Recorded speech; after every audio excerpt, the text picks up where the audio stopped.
Comment structurer une demi-journée de formation et pourquoi est-ce que c'est important de se poser cette question?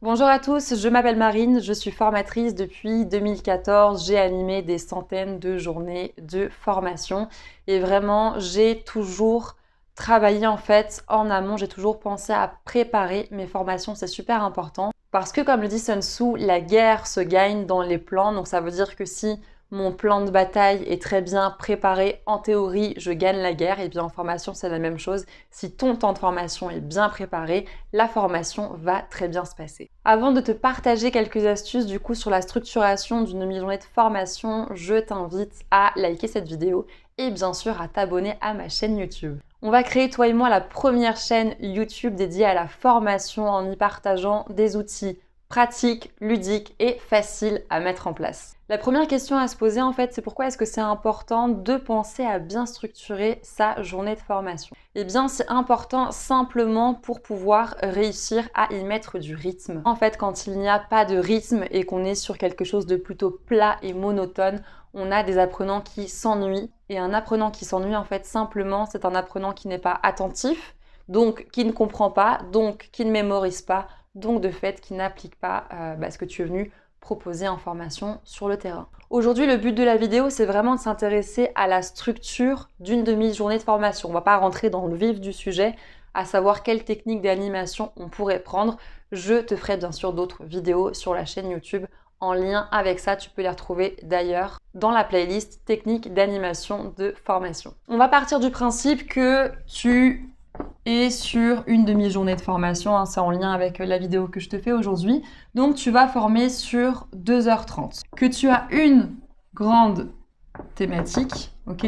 Et que bien souvent, tu le sais toi et moi, quand on a une thématique, très souvent il y a des sous-thématiques. Donc de cette thématique, tu en as ressorti 3 sous-thématiques. Donc tu as 2h30 de formation. Tu as plusieurs possibilités.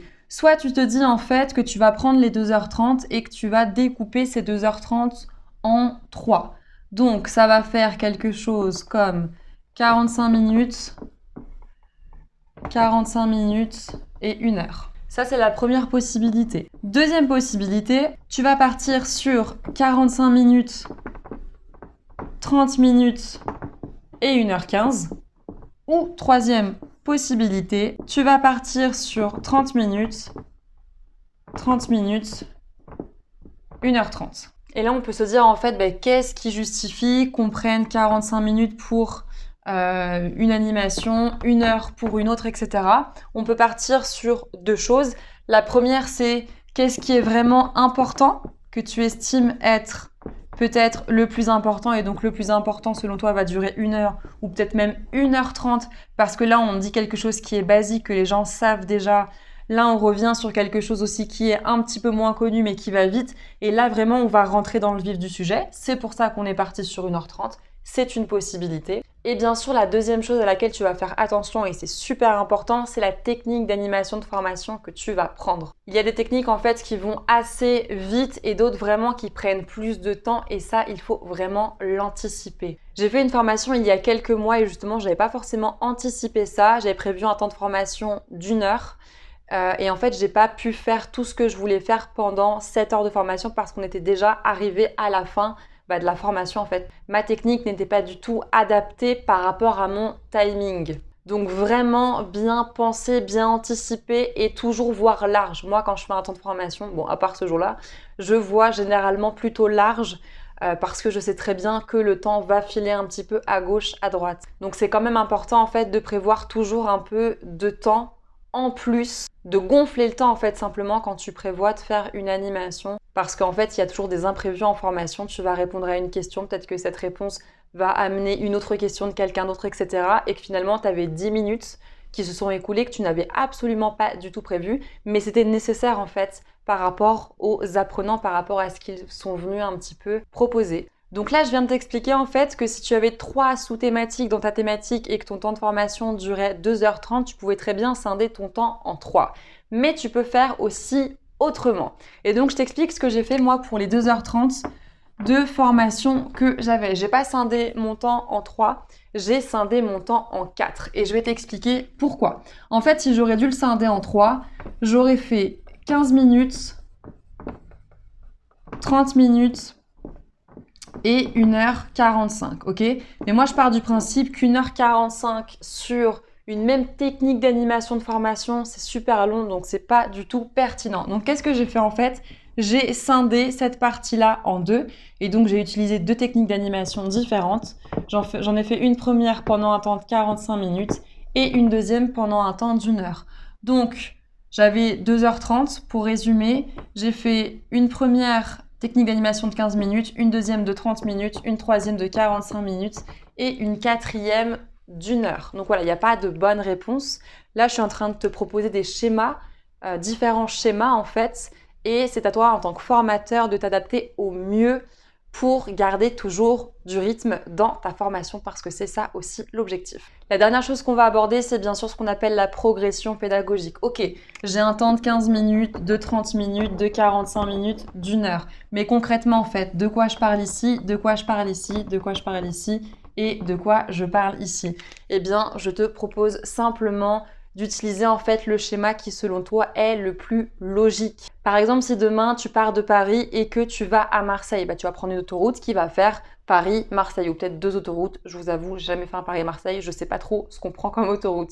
Mais concrètement, en fait, tu ne vas pas faire un Paris, Orléans, Caen, Dijon, Lyon, Toulouse, Marseille. Ça n'a aucun sens. Et en formation, en fait, c'est la même chose. Ça paraît vraiment logique, ce que je dis, mais c'est toujours bon de le rappeler. Donc voilà, vraiment, on pense à progression pédagogique. Et en fait, ce qui est génial, imaginons que ça, ce soit mon premier temps de formation, mon deuxième, mon troisième et mon quatrième, c'est que par exemple, allez, pendant mon troisième et mon quatrième, je vais rebondir en fait sur ce que j'ai dit au début de mes 2h30 et peut-être que je vais récupérer des informations qui seront ici aussi. Et ça, c'est top parce que tu fais du lien en fait avec ce que tu as dit précédemment. Du coup, ça replonge les apprenants dans ce que tu es venu raconter au début de ta formation et on est complètement sur une logique. Les apprenants ne se posent pas du tout la question de mais pourquoi est-ce qu'on a vu ça avant? Parce que là, justement, tu es en train de tisser du lien. Pour conclure, on va se dire que cette manière de structurer en fait une demi-journée de formation, soit 2h30 de formation, c'est top. Et c'est top, pourquoi? Eh bien, simplement parce qu'on va être sur des temps qui vont être assez courts, relativement courts. Imaginons qu'on soit sur un schéma de 45 minutes, 1 heure. En 45 minutes, en théorie, on fait une animation, on n'a pas le temps de s'ennuyer, d'autant plus qu'après, on passe encore à une nouvelle animation. Ce qui est top aussi, comme on passe par des techniques d'animation, c'est que tu permets en fait aux apprenants de réfléchir, discuter, se positionner et pourquoi pas proposer des astuces, des solutions en fonction bien sûr de ta thématique et de ce que tu viens leur partager. La troisième chose aussi à bien comprendre, comme on a décomposé en fait ces 2h30 en 3 temps de formation différents, c'est de bien faire différentes animations parce que sinon le rythme il est perdu, on n'a plus de rythme. Exemple, premier temps d'animation pendant 45 minutes, tu décides de faire un brainstorming avec les stagiaires. Pourquoi pas? C'est une technique d'animation, c'est ludique. Ils réfléchissent, ils discutent, ils se positionnent. Pourquoi pas, ils proposent, donc il n'y a pas de souci. Sauf que si tu choisis de faire un brainstorming ici et ici, ça n'a plus aucun sens en fait parce que là, le rythme, il n'y en a plus. Tu leur proposes 3 fois la même chose. C'est pas ultra intéressant pour des apprenants et en fait, ils vont commencer à s'ennuyer à partir d'ici en fait parce que tu leur proposes pour la deuxième fois la même technique d'animation. Donc, c'est pas intéressant pour eux. En résumé, faire trop d'une chose trop longtemps, concrètement en tant que formateur, ça va te desservir. C'est comme si demain, en fait, on t'apporte un jeu de société, on te dit que tu vas jouer pendant 2h30 et on t'apporte le même jeu de société, en fait, mais toutes les 45 minutes, voilà, on va prendre ce schéma-là, tiens. Pendant 45 minutes, tu vas jouer et en fait, c'est un jeu de société où on est à la mer, ok? Ensuite, on change de jeu de société, c'est les mêmes règles, c'est le même jeu, mais la thématique change. Maintenant, on est à la montagne, ok? Donc, tu rejoues à nouveau. Déjà, là, tu es en train un petit peu de t'essouffler, t'en as un peu marre.